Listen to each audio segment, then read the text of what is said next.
saw before, when both of them walked by, they got shocked. This is because an electrical force was generated between the two. When two charges interact, an electric force is generated, which is called electric potential energy. Electric potential energy is a form of mechanical energy. As you can see here, this is what happens. The charge of this is interacting with the charge of that, which creates the electric force. Now, you may be wondering, how do you find the electric potential energy? Well, there's two equations. The first one is for electric potential energy in a uniform electric field. And that equation is PE electric equals negative Q times E times D. The Q is the charge. E is the electric field strength. And D is the displacement. Now, the other equation is PE electric equals Coulomb's constant times charge 1 times charge 2 over distance. Now, Coulomb's constant is 8.99 times 10 to the 9.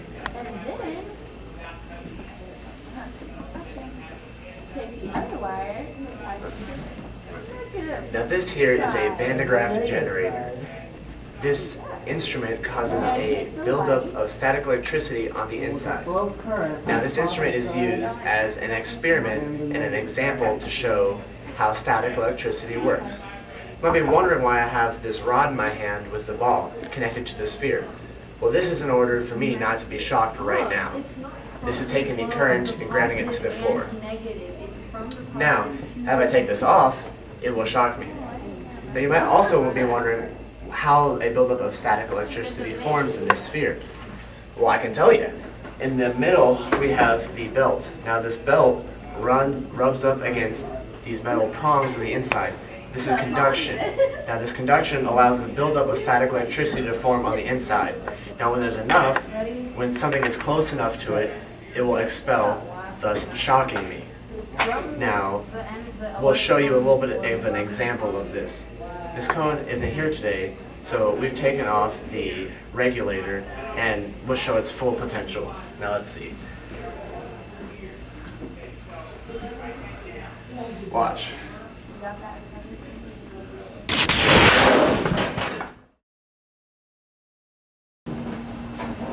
Alright, so, as you can see, this gun is awesome. But potential difference is voltage. And voltage is basically the potential energy between two different points. Now, as you can see here, the equation for voltage or potential energy is change in V equals change in PE electric over Q. What that means is, how do you go down? Okay, scroll down. The change in voltage or potential difference, like I said, equals the change in electric potential energy over the electric charge. That's the equation. Now, in a uniform electric field, change in V equals negative E change in D. This translates down to potential difference equals negative electric field strength times displacement. Now, the potential difference is also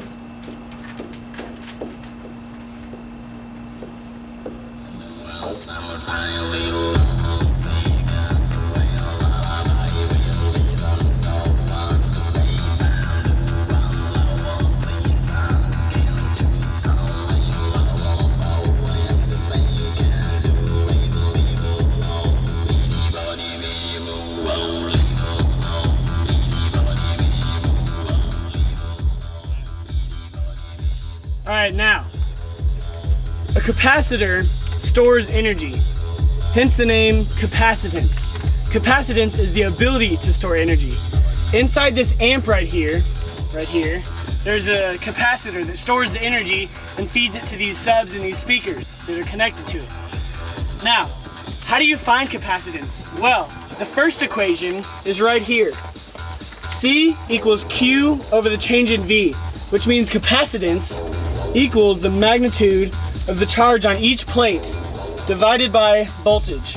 Now a capacitor, like it says on each plate, normally has two plates parallel to each other like this.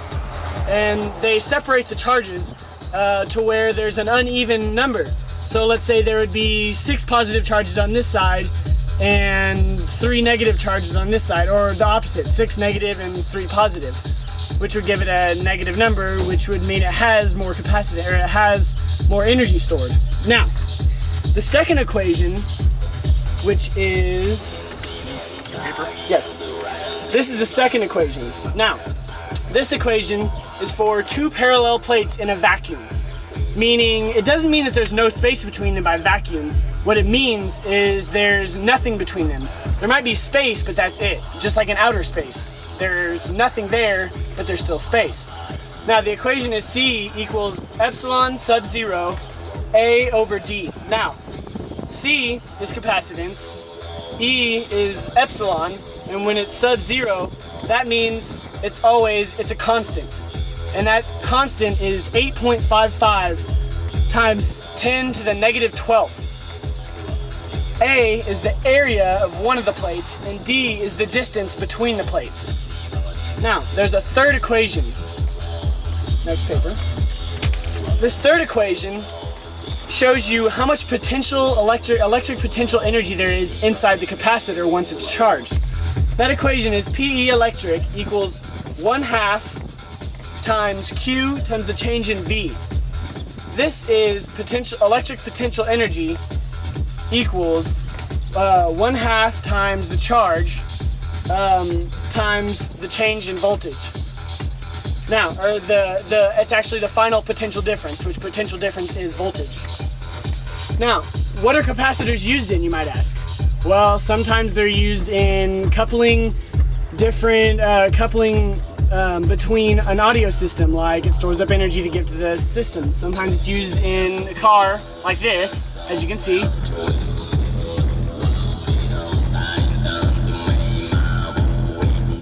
Alright, and also a common usage is in cameras, as you see here.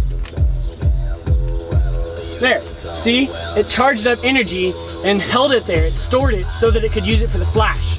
When it used the flash, all the energy that was in the capacitor was taken out, and the sides were even again. There was 6 positive and 6 negative 6 electrons and 6 protons on each side, meaning it's even. There's not really any energy stored in there. It doesn't have much potential electric energy. Don't forget, the unit for capacitance is farads, and that's with a capital F, not lowercase. Yeah,